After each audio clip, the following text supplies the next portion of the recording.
오늘 우리에게 주신 하나님의 말씀 함께 봉독하도록 하겠습니다. 오늘 우리에게 주신 하나님의 말씀은 요한복음 11장 45절부터 54절까지 말씀이 되겠습니다. 저랑 한 구절씩 번갈아 가면서 우리 청중들께서 읽어주시면 되겠습니다. 요한복음 11장 45에서 54절 말씀이 되겠습니다. 제가 먼저 한 절 읽습니다. 마리아에게 와서 예수께서 하신 일을 본 많은 유대인이 그를 믿었으나 그중에 어떤 자는 바리새인에게 가서 예수께서 하신 일을 알리니라. 이에 대제사장들과 바리새인들이 공회를 모으고 이르되 이 사람이 많은 표적을 행하니 우리가 어떻게 하겠느냐. 만일 그를 이대로 두면 모든 사람이 그를 믿을 것이요. 그리고 로마인들이 와서 우리 땅과 민족을 빼앗아가리라 하니. 그 중에 한 사람 그해 대제사장인 가야바가 그들에게 말하되 너희가 아무것도 알지 못하는도다. 한 사람이 백성을 위하여 죽어서 온 민족이 망하지 않게 되는 것이 너희에게 유익한 줄을 생각하지 아니하는도다 하였으니. 이 말은 스스로 함이 아니요 그 해의 대제사장이므로 예수께서 그 민족을 위하시고 또 그 민족만 위할 뿐 아니라 흩어진 하나님의 자녀를 모아 하나가 되게 하기 위하여 죽으실 것을 미리 말하느니라. 이 날부터는 그들이 예수를 죽이려고 모의하니라. 그러므로 예수께서 다시 유대인 가운데 드러나게 다니지 아니하시고 여기를 떠나 빈들 가까운 곳인 에브라임이라는 동네에 가서 제자들과 함께 거기 머무르시니라. 아멘. 우리 함께 기도 드리고 말씀 듣겠습니다. 오늘 하나님의 말씀은 한 사람이 죽어서라는 제목입니다. 함께 기도하겠습니다. 하나님 아버지, 오늘 주님 앞에 마음을 드리고 중심을 드리고 기도와 찬양을 드리고 이제 주님께서 우리에게 하시는 말씀을 듣고자 마음을 조아리며 주님 앞에 나아갑니다. 하늘의 문을 열어주시옵소서. 귀를 열어주시옵소서. 우리의 마음의 문을 열어주시옵소서. 하나님의 말씀이 살았고 운동력이 있는 역사하는 말씀임을 고백하오니 이 시간 우리에게 주의 말씀의 검으로 우리의 마음에 도려낼 것들을 찔러 쪼개 도려내어 주시고 또 채워야 될 것들 영혼의 양식인 주의 말씀으로 충만하게 채우셔서 한 주간 살아갈 힘과 또 주의 지혜와 능력과 사랑과 선한 마음과 의로운 주님의 성품을 따라 살아갈 수 있는 능력의 말씀으로 역사해 주시옵소서.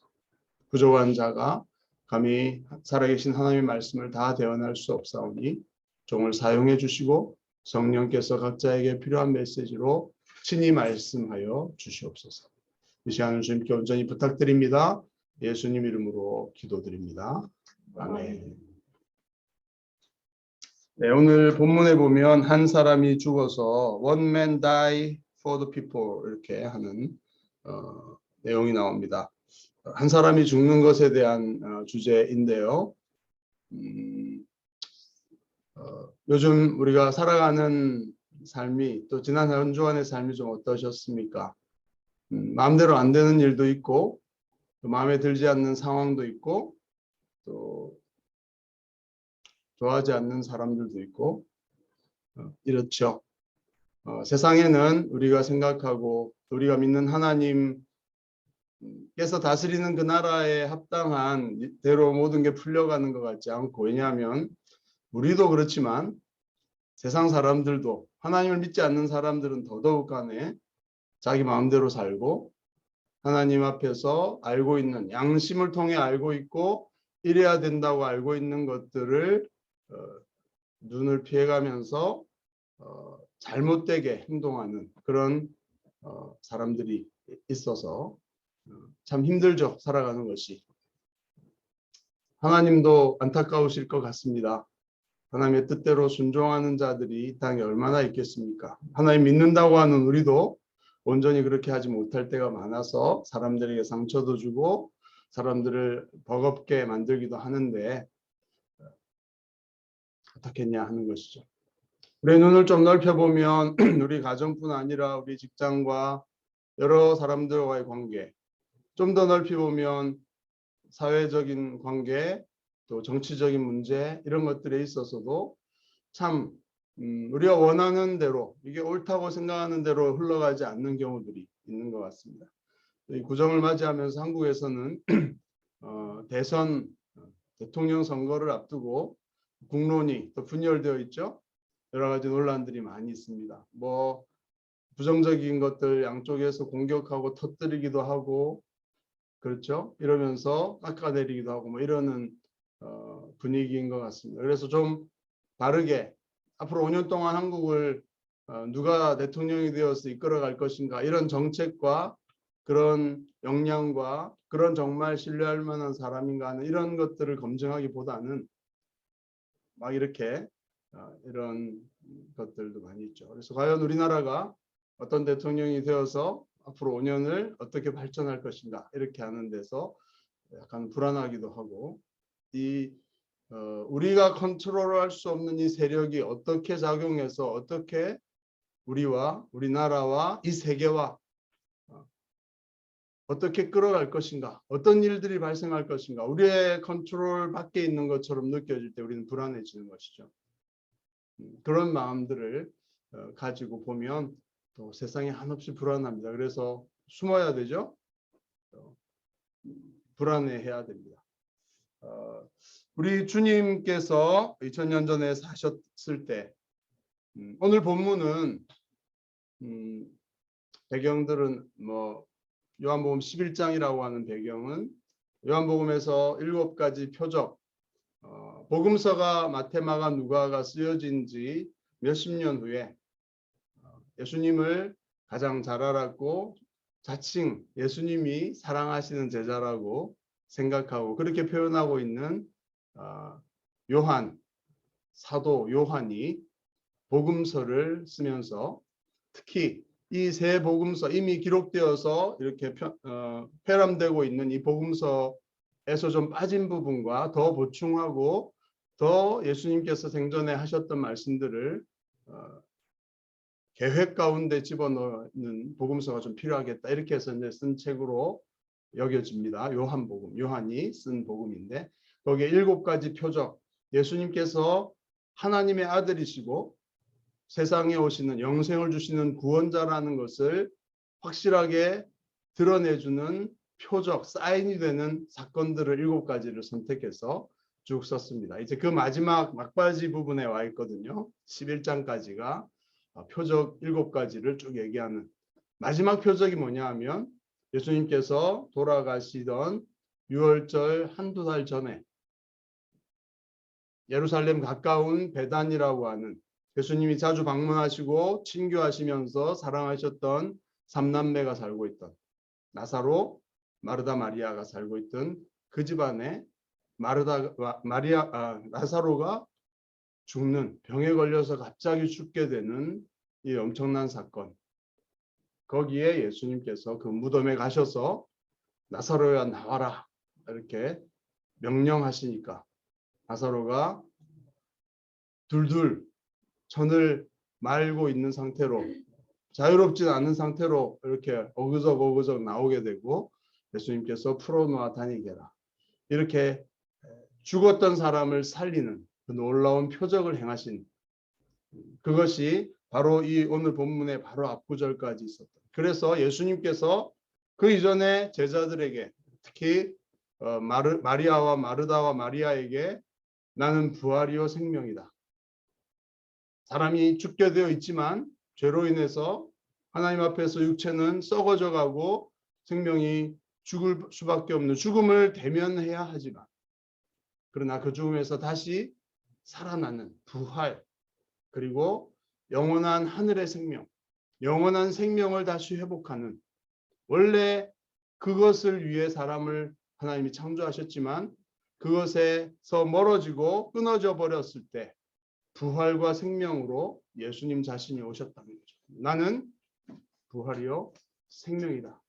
그래서 인간에게 어떤 누구에게도 이 죽음의 문제를 회복해서 부활하는, 다시 죽음에서 생명으로 회복되는 유일한 길은 나이다. 예수님 그렇게 말씀하셨고, 그것을 증거하는 표적으로서 예수님께서 나사로야 나와라 라고 말씀하시며 죽은 자를 다시 일으키시는 부활이요 생명이심을 표적으로 보여주는 사건, 이것을 행하셨던 것이죠. 이것이 마태마가 누가복음에는 이렇게 자세히 기록되어 있지 않습니다. 그렇죠? 그러나 요한은 아주 의도적으로 예루살렘 근교에서 일어났던 이 사건을 굉장히 부각시키면서 7번째 마지막 표적으로서 예수님이 누구시고 영생을 주시는 구원자임을 증명하는 사건으로 이렇게 제시해 왔습니다. 자, 근데 그 다음에 그러면 어떻게 우리는 기대할 수 있습니까? 그런 사건이 예루살렘 근교에서 일어났고, 사실 이 가족을 알고 있던 많은 사람이 수도인 예루살렘에서도 많이 조문하러 오고 그랬었기 때문에 그것을 경험한 사람이 뭐 몇십 명, 몇백 명 이상은 됐을 거예요. 그러면 어떻게 전개되어야 됩니까? 역사는 많은 사람이 예수님을 인정하고 부인할 수 없는 그 사건, 상상할 수 없었던 일이 일어났기 때문에 예수님을 믿고 따르는 그런 일들이 일어났어야 되는데, 과연 그렇게 갔을까? 스토리가 진행이 됐을까 하는 것을 우리가 질문해 보는 것입니다. 마땅히 그래야 될 그 방향이 어떻게 가고 있는지. 45절에 보시면 마리아에게 와서 예수께서 하신 일을 본 많은 유대인이 그를 믿었다. 이렇게 좋은 일이죠. 목격했고 예수님이 하신 말씀 그대로 했기 때문에, 일어났기 때문에 이분은 하나님께로부터 온 진짜 참된 선지자, 최소한 그렇다. 그리고 자기가 주장하는 대로 하나님의 아들, 어떤 사람은 신성모독이라고 공격하기도 했지만 그러나 진짜 이분은 그 말이 맞구나, 이렇게 하는 것을 믿은 사람들이 많았다. 자, 여기까지 좋습니다. 그런데 46절에 보면 그 중에 어떤 자는, 이게 나오죠. 많지 않았지만 어떤 사람은 바리새인들에게 가서 예수님이 하신 일을 고자질했다, 알려줬다, 이런 거죠. 무슨 의도로 그랬을까요? 바리새인들이 지금, 여러분 요한복음을 쭉 읽어오셨으면 알겠지만 예수님에 대해서 굉장히 부정적인 상황들이 계속 이렇게 팽창해 오고 있는 이런 상황이거든요. 이런저런 사건들, 예수님이 안식일을 어기는 사람, 몇 가지 자기들이 해석하는 율법의 기준으로 가지고 예수님이 하나님으로부터 온 메시아일 수 없다고 하는 그런 분위기를 만들면서 적대적인 분위기들이 계속 연출되어 왔었는데요. 그들에게 가서 예수님이 하신 이 놀라운 표적을 얘기해 주는 의도는 뭐였을까요? 1번, 그런 사람이 잘못됐기 때문에 이 표적을 잘 얘기해 줌으로써 그들도 예수님이 메시아임을 믿게 한다, 이런 의도였을까요? 네, 2번, 그럼에도 불구하고 그들에게 이 사실을 알려가지고, 왜냐하면 그들이 실권자이기 때문에, 정치, 종교적인 권력을 갖고 있는 자였기 때문에 그들에게 알려서 조금 더 그들에게서 신뢰를 얻고 예수님을 믿고 따르기보다는 실권 권력을 가진 자들과의 관계를 회복해서 자기가 뭔가 더 잘 이렇게 좋은 어떤 그런 것들을 확보해 보겠다, 이런 예수님과 반대편에 있는, 이렇게 보이죠.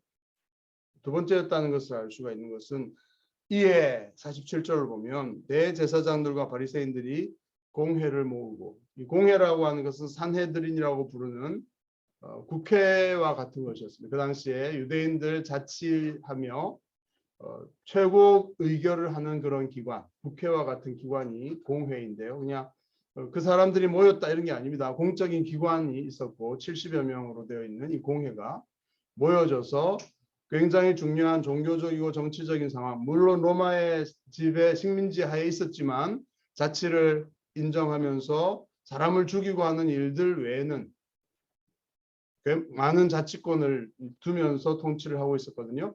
그 결정을 하는 것이 공회였습니다. 이 되게 중요한 곳인데 이 소식을 듣고 대제사장, 성전의 최고 지도자죠. 그리고 바리새인들, 공회의 한 반 정도 차지하고 있는 서기관들로 이루어져 있던 사람들이 바리새인입니다.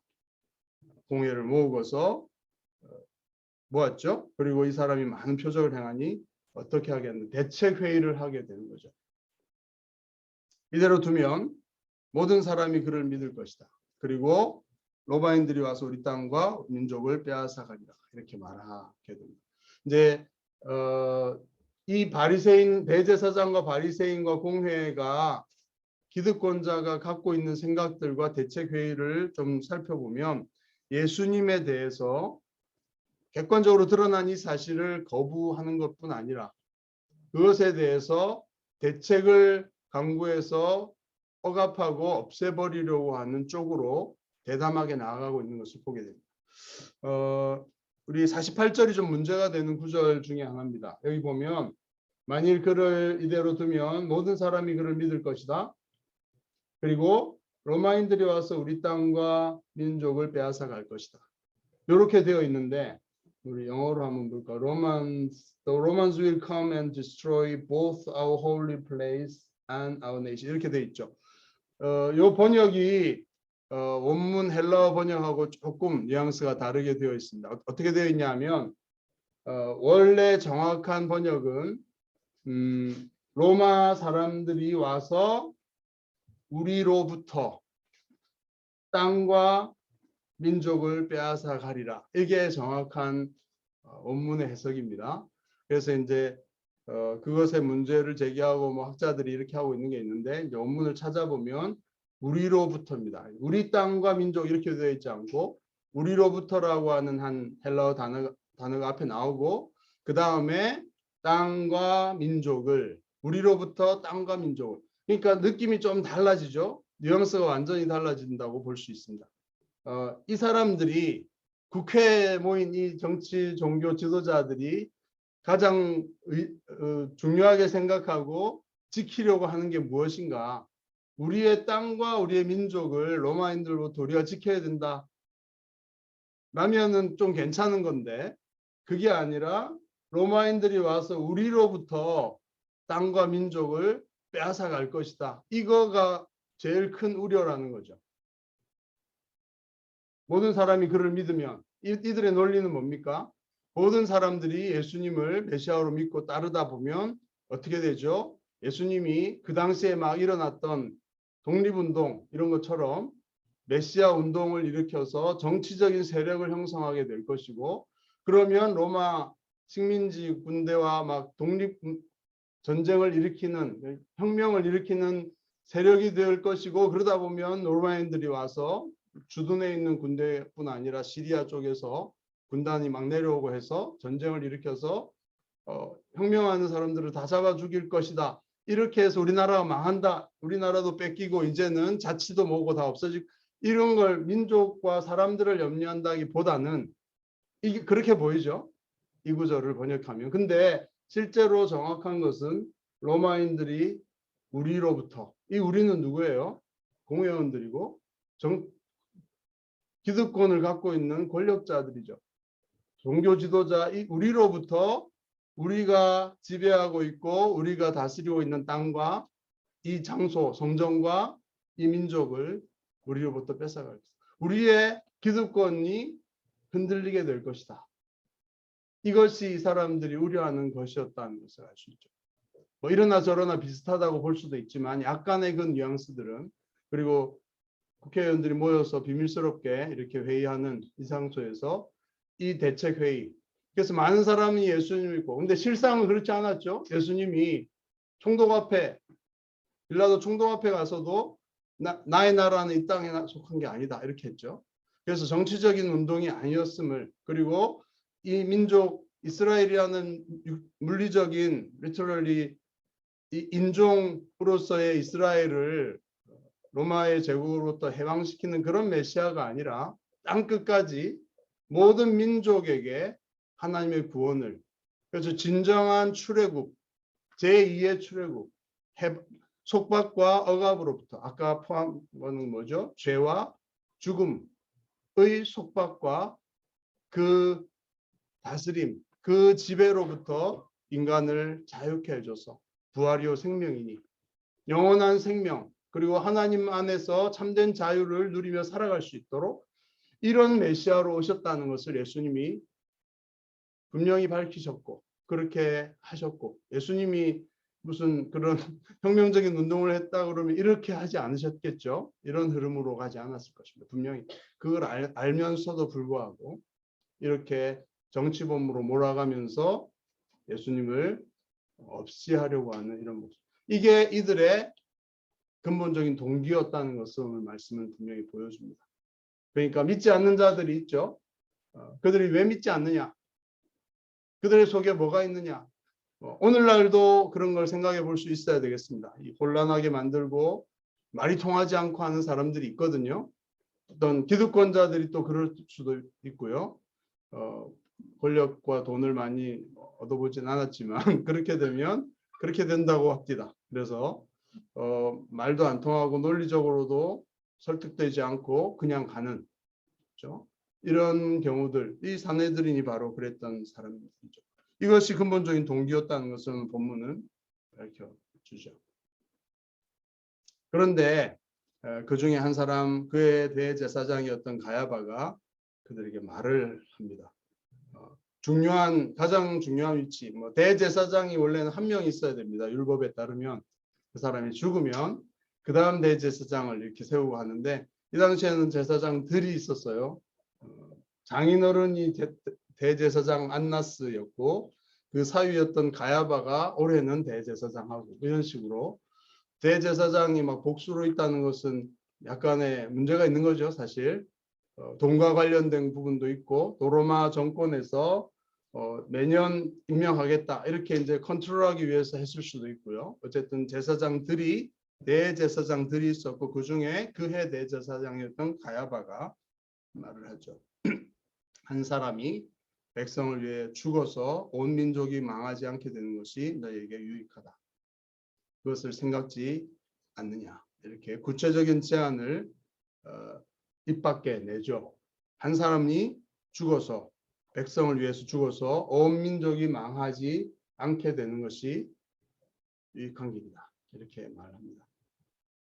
이 말은 뭡니까? 이 문제가 되는 젊은 랍비, 메시아일지도 모르는 이 예수라는 사람이 죽어줘야겠다는 거죠.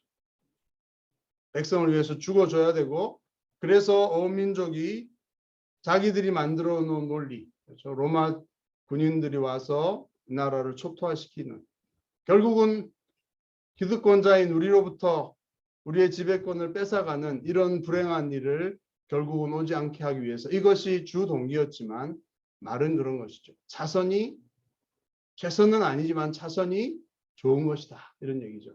한 사람이 죽어서 결국은 민족이 망하지 않게 되는 것이 나은 것이다. 철저하게 정치적인 계산의 논리이고,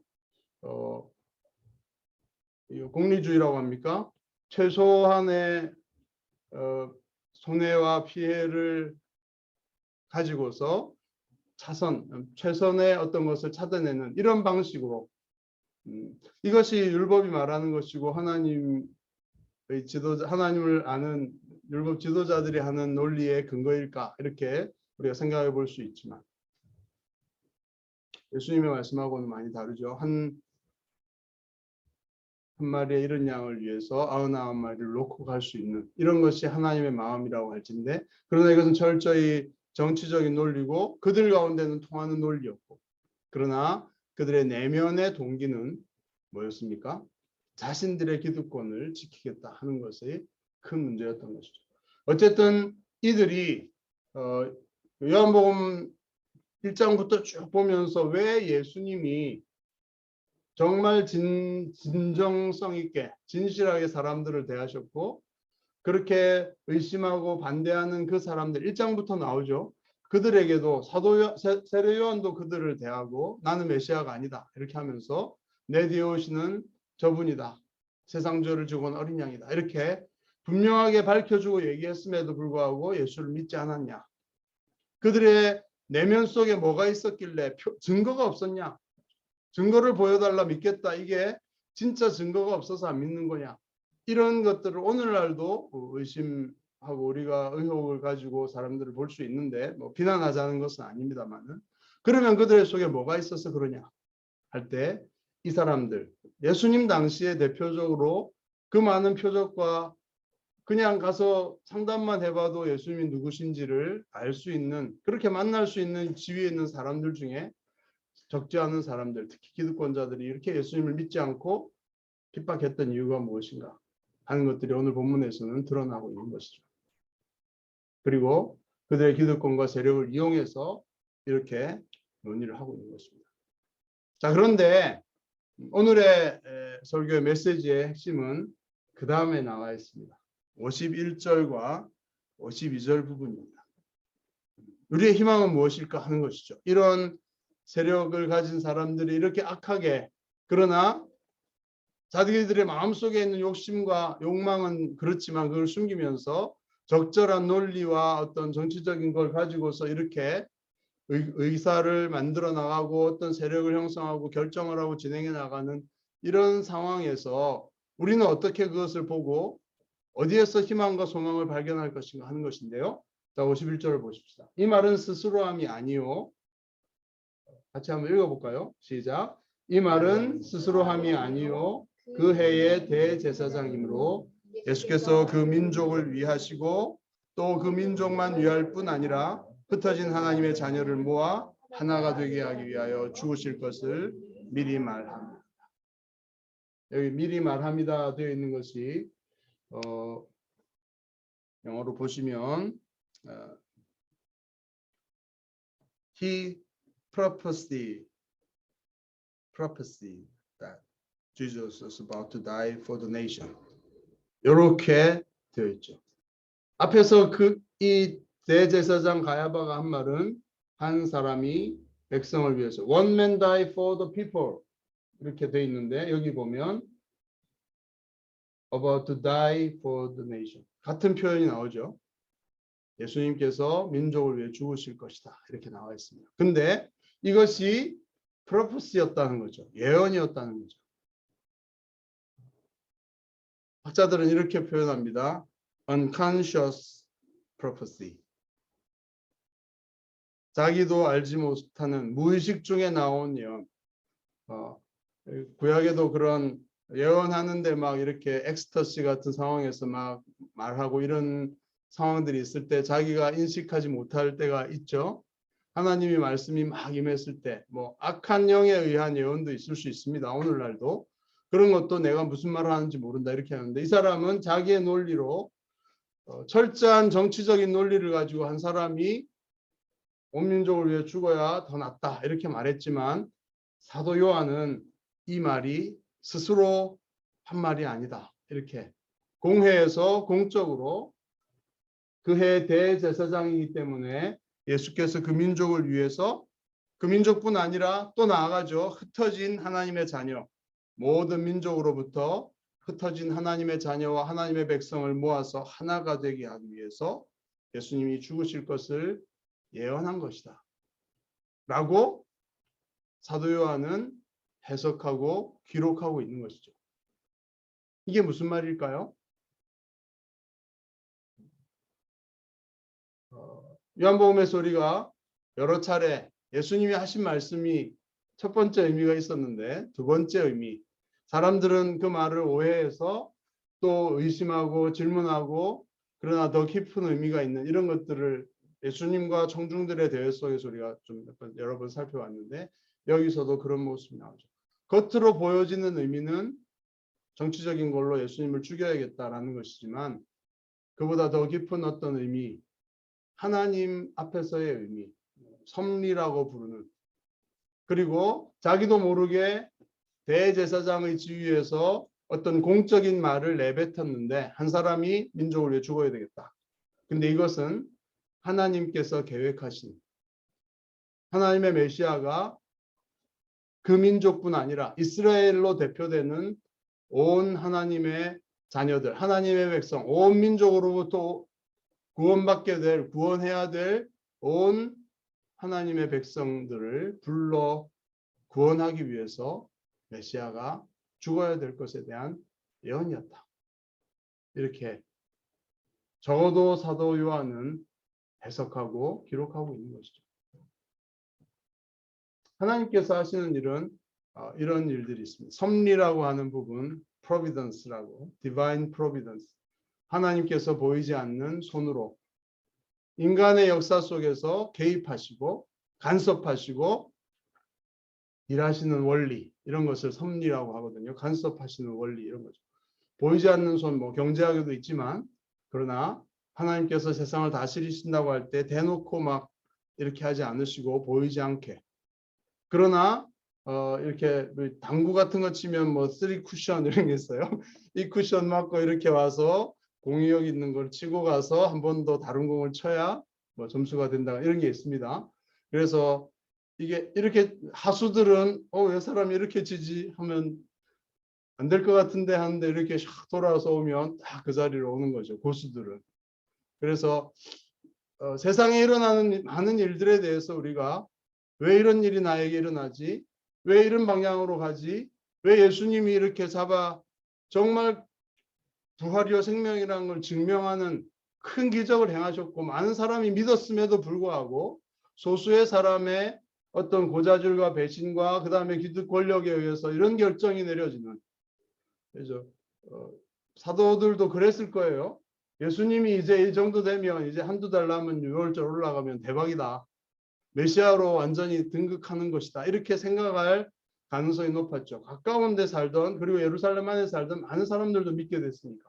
그렇게 해서 예수님이 자기들이 기대했던 메시아로서 가야 되는데, 사실 기득 권력을 가진 사람들은 이런 계획을 뒤에서 하고 있었고 예수님을 죽이려고 하는 정반대의 엄청난 비극이 다가오고 있는 이런 상황을 어떻게 이 역사를 해석할 것인가 했을 때, 사도 요한은 나중에 반추하면서 깨달은 것이었을지 모르겠지만 그 대제사장의 말이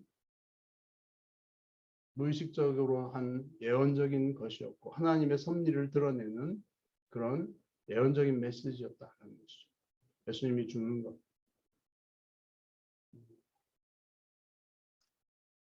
예수님은 처음부터 그냥 이해하기 힘든 말씀들을 많이 해오셨습니다. 2장 요한복음입니다. 다 2장 19절에 보면 너희가 이 성전을 헐어라, 내가 사흘 동안 일으키겠다. 성전에 가서 이렇게 난리를 좀 치셨잖아요. 이 성전, 예? 이 성전 아니다. 이 성전 무슨 짐승 팔고 하는 강도의 소굴이냐, 여기가 정말 기도하고 예배하는 곳이 맞냐 하고 뒤집어 엎으시는 상징적인 하시면서, 그럼 당신 뭔데? 이 성전 헐어라, 내가 사흘 동안에 일으키겠다. 그것은 성전된 자기 육체를 가리키는, 이렇게 예수님이 성전을 헐 것이다 라는 것과 자신이 죽을 것과 자신이 살아나서 진정한 성전, 하나님을 예배하고 만날 수 있는 통로가 자신을 통해 이 건물이 아니라, 이런 얘기를 하셨거든요. 정말 깊은 얘기입니다. 그냥 표면적으로는 잘 모르는 얘기죠. 3장에서도 니고데모라는 사람이 진지하게 와서 메시아와 구원에 대한 얘기를, 거듭남에 대한 얘기를 할 때 모세가 광야에서 뱀을 든 것 같이 인자도 들려, 나무 위에 인자가 들려야 된다. 도대체 무슨 얘기예요? 메시아가 나무에 들리다니, 돗뱀처럼. 무슨 말인지 모르죠. 이는 저를 믿는 자마다 영생을 얻게 하려 합니다. 이런 수수께끼 같은 말씀을 하셨단 말이에요. 너무 많습니다. 근데 7장에도 보면 내가 너희와 함께 조금 더 있다가 나를 보내신 얘기로 돌아가자. 이 청중들이 도대체 무슨 소리야? 어디로 간다는 거야? 무슨 디아스포라 있는 다른 유대인 다른 나라에 간다는 얘기야? 도대체 이렇게 했거든요. 근데 이것은 내가 조금 더 있다가 죽음을 통해서 들려지고 나를 보내신 하늘의 하나님께로 돌아갈 것이다, 이런 얘기였다는 것을 제자들은 알고 있었던 거죠. 나는 선한 목자다. 선한 목자 좋아요. 근데 선한 목자는 양들 위해 목숨을 버린다. 이리가 오고 도둑 강도들이 오고 해서 양떼들을 지키느라 목숨을 버리는 선한 목자 알겠는데, 왜 예수님이 목숨을 버리지? 왜 죽지? 그 얘기하시면 예수님이 나는 누가 뺏어가는 게 아니라 스스로 버린다, 버릴 권세가 있다, 이렇게 하면서 죽어야 된다, 이런 얘기를 하신 거죠. 쭉 도대체 메시아가 구원자가 왜 이런 기적과 능력과 영향력을 가진 사람이 죽어야 된단 말이냐 이런 얘기들. 근데 어떻게 죽냐? 누구를 통해 죽냐? 왜 이 얘기는 감춰져 있는 것인데 오늘 본문에 구체적으로 나타난 것입니다. 첫 번째 얄팍한 논리는 혁명적인 그런 메시아로 오해받아서 정치적으로 죽을지 모르니까 이 한 사람 죽여서 온 민족을 로마로부터 살려야 된다. 이런 논리가 사내들인의 논리였다면 그러나 하나님 측면에서는 이런 사람들의 악한 괴계와 이런 것을 통해서 세상의 악을 드러내고 만천하에 가장 극악한 십자가에서 죽게 함으로써 사실 모든 인류의 모든 종류의 죄악을 가장 극단적으로 드러내고 그것을 대신하는 그 죽음으로써 예수의 죽음을 통해 나무에 달려 노뱀이 나무에 달린 것처럼 그렇게 들려져서 죽은 것을 통해 그리고 부활이요 생명이라는 과정을 통해서 하나님께로 돌아가는 그래서 온 민족을 하나님의 자녀들을 열방에 흩어져 있는 하나님의 백성들을 모아서 하나가 되게 하시는 그 일을 위해 예수님이 죽으셔야 될 것을 대제사장의 입을 통해 말씀하신 것이다. 이렇게 되는 것입니다. 그래서 이제 그날부터는 죽이기로 결정을 옹에서 했기 때문에 어떻게 죽일 것인가 하는 모의가 들어가고 뒤에 가면 예수님이 이제 피하시죠. 아직 시간이 안 됐기 때문에 6월절은 왜요? 제2의 출애굽, 진정한 구원, 모든 속박으로부터 죽음의 속박으로부터 출애굽 엑소더스 하는 이 일을 위해 6월절에 죽으셔야 됐기 때문에 피하신 것입니다. 어쨌든 이렇게 그래서 하나님의 섭리는 이렇게 이 사내들인의 공회를 통해서 진행되고 있다는 것을 보십니다. 처음에 꺼냈던 그 말씀과 관련해서 우리는 어떤 결론을 내릴 수 있을까요? 하나님은 in control 하고 계신다 하는 것입니다. 사람들이 아무리 악한 일들을 계획하고 악하게 하려고 하더라도 그 보이지 않는 이면 속에서 하나님이 허락하시는 데는 하나님의 이런 큰 그림과 목적 가운데 진행되고 있다. 이것이 우리가 확인할 수 있는 길이죠. 예수님의 죽음조차도 하나님께서 계획하시고 자기가 알지 못하는 다른 말을 했는데 진짜 하나님 나라의 비밀을 드러내는 예언으로서 대제사장이 말합니다. 대제사장이 죽음을 안수하고 양을 죽여서 그리고 한 마리는 광야로 보내고 해서 이스라엘의 죄를 도말하는 이거거든요. 대제사장이 그 일을 지금 하고 있는 것입니다. 예수님을 죽여야 된다. 죽이기로 공적으로 선언하고 이제 좀 한 달 후에는 예수님을 죽이는 거죠. 여러 가지 방법. 그러나 그것이 유효하게 이스라엘과 모든 인류의 죄악을 제거하는 대속하는 대신 짊어지고 가시는 세상 죄를 지고 간 어린 양이 되시는 그런 놀라운 하나님의 섭리. 오늘날 한 주간을 살아가면서 이 말씀을 기억하면서 이렇게 큰 하나님의 섭리와 우리의 삶에 있는 작은 하나님의 비교할 수는 없겠지만 그러나 하나님께서 이 땅을 다스린다고 믿는다면 우리에게 닥치는 불행해 보이는 것과 기득권 영향력 있는 사람이 하고 있는 그 일들이 정말 소망이 없고 내가 뭔가 영향을 끼칠 수 없는 그런 상황 속에 있는 것 같아 보인다 하더라도 우리는 실망할 필요가 없다는 것입니다. 하나님을 신뢰하고 하나님이 어떻게 쓰리 쿠션을 통해 내가 보기에는 엉뚱한 이런 일들이 발생하고 있는데 그것을 통해서 합력하여 선을 이루게 하실지 악한 자들도 악한 날에 적당하게 하나님께서는 일하고 계시고 합력하여 이루어 가시는 것임을 우리에게 보여주실지 여러분 그런 경험들이 있지 않습니까? 경험하고 있습니다. 네. 개인적인 가정사에서도 있고 교회 규모에서도 있고 저는 국가적인 면에서도 하나님이 계획하시고 보이지 않게 분명히 역사하실 것이다. 이렇게 저는 믿습니다. 이 믿음을 가지고서 이번 한 주간 믿음으로 살아가는 그리고 환경 속의 어려움들 내가 생각했던 방향이 아니다 하더라도 절대 좌절하지 마시고 하나님을 믿고 나아가는 우리 모두가 되기를 바라겠습니다. 기도하겠습니다. 하나님 아버지, 오늘 말씀을 통해서 우리에게 격려하시고 어둡고 암울한 방향으로 나아가는 흐름 속에서도 하나님이 살아서 그것을 정말 멋지게 역전시키시는 섭리하시는 하나님이심을 다시 한번 바라보게 하시니 감사합니다. 주님께 높고 큰 계획이 있음을 저희가 믿고 한 주간도 이 소망과 믿음으로 흔들림 없이 평강 가운데 또한 기쁨과 소망으로 살아가는 귀한 성도들 되도록 붙드시고 축복해 주옵소서. 예수님 이름으로 감사하며 기도합니다. 아멘.